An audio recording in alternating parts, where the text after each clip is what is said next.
was involved in this process. Tell us more about that, his role.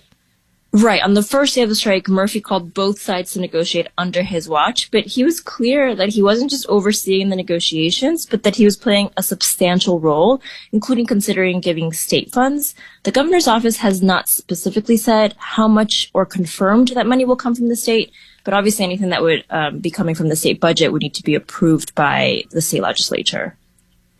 Now, based on what you're telling us, Karen, is that not everything has been solved at this point. So what should we expect this week?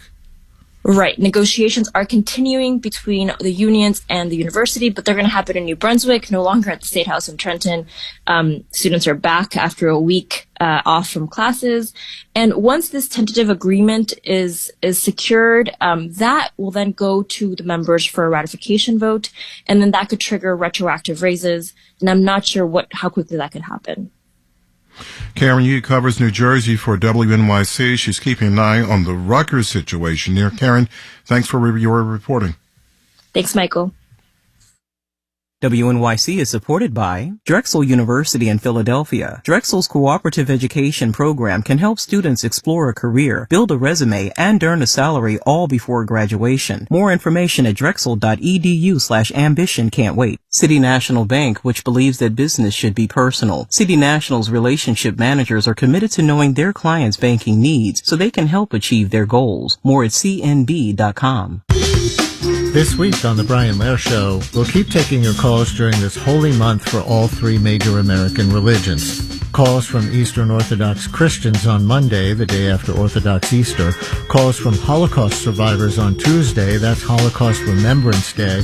And calls to celebrate the Eid as Ramadan ends on Friday. All that and we'll follow the news this week on The Brian Lehrer Show, weekdays at 10 a.m. on WNYC. Marketplace Morning Report is next, and later on Morning Edition, police are investigating what sparked a mass shooting at a Sweet 16 party Saturday in Dadeville, Alabama. The attack left 4 people dead and at least 28 others wounded. We'll have more on that in a few minutes. 55 and clouds out there and fog today, a high in the upper 60s, and then a 50-50 chance of showers. We'll see some sunshine later on. It's 6:51.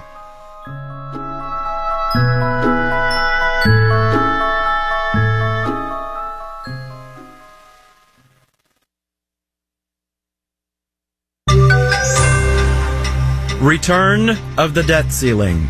Marketplace Morning Report is supported by SoFi. With a SoFi High Yield Savings Account, members can earn more. Plus, deposits are FDIC insured. Learn more at SoFi.com. Get your money right. SoFi Bank N.A. member FDIC.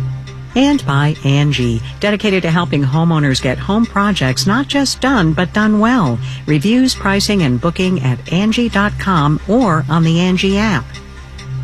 From Marketplace, I'm Sabri Benishore in for David Brancaccio. As the House returns from a break, the next major drama on Capitol Hill is the debt ceiling.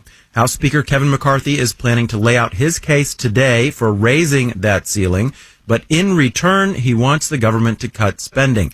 He's scheduled to give a speech later this morning at the New York Stock Exchange. We hit the debt limit in January, and the Treasury Department has been scrambling to pay the bills as the ceiling approaches, using what it calls extraordinary measures. Marketplace's Nova Safo has more.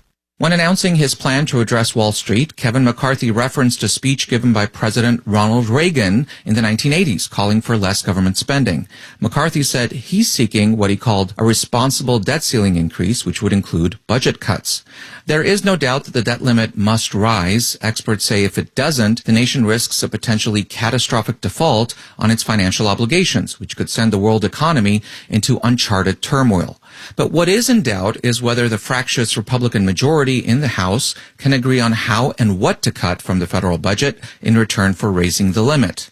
Some Republican lawmakers have suggested ideas such as reverting back to government spending levels prior to the pandemic, or tying future government spending increases to inflation.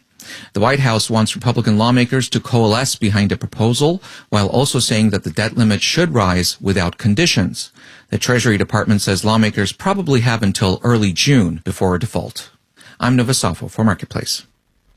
There's a fight brewing in Europe over Ukrainian grain. Poland is banning it. Ukraine says, please don't ban it. The EU says Poland can't ban it.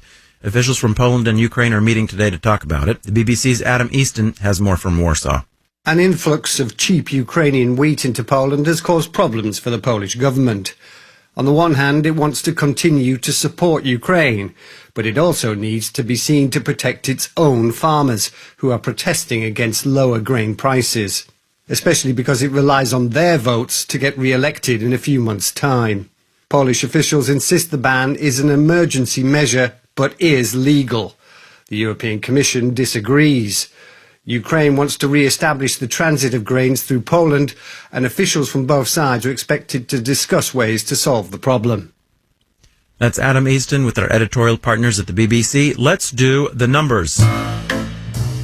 The FTSE in London is up 0.4%. Dow and S&P futures are up in the 0.1% range, with the Dow future up 29 points. NASDAQ futures are down 0.1%. The 10-year Treasury yield is at 3.540%.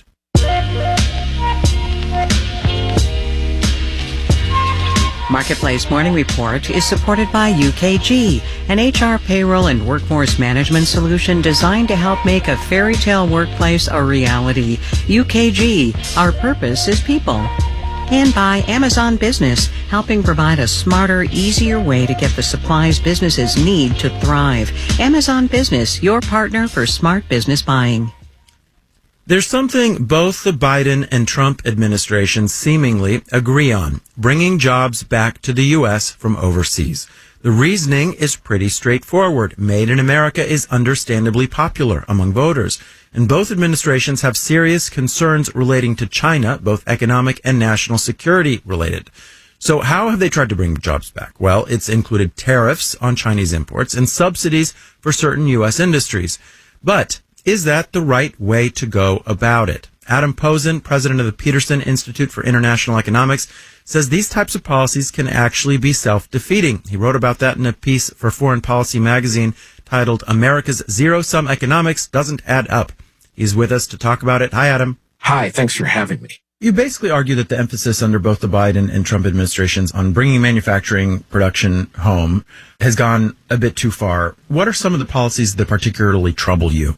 First is they very much focus on the American headquartered companies and discriminate against companies even from close allies. And this diminishes competition. This diminishes innovation. I think a second point is because of what it does to the rest of the world. You're basically telling developing countries that they have no choice but to buy from the U.S. You're basically telling middle income and high income countries that they want to subsidize too and have a race and divide up the world economy. The third thing I think they're messing up is that they're misunderstanding the nature of the threat from China in the economic sphere. I think China needs to be confronted. The Chinese government needs to be confronted when they're abusing human rights unduly or pressuring their neighbors or directly interfering with U.S. security interests. But the way to do that, unfortunately, is by directly confronting them in the security sphere. But on the other hand, China defines its national security partly as economic security. It uses state-sponsored industrial espionage. It offers generous subsidies. How should we respond to that, if not through the measures that we're currently taking? The fact is, of course, they've been stealing technology. It actually doesn't matter as much as people think it does. People have been stealing intellectual property. Part of the U.S. industrial base in the early 19th century was based on intellectual property theft from the UK.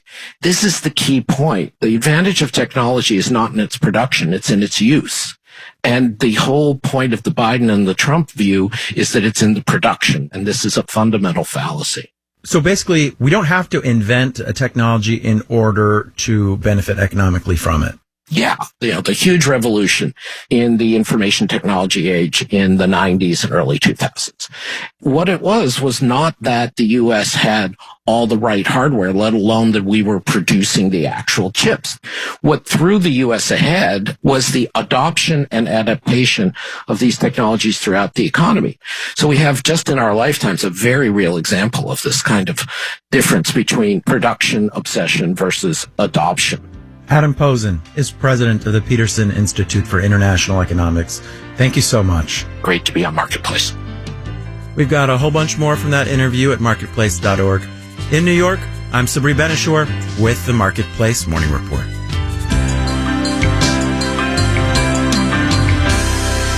From APM, American Public Media.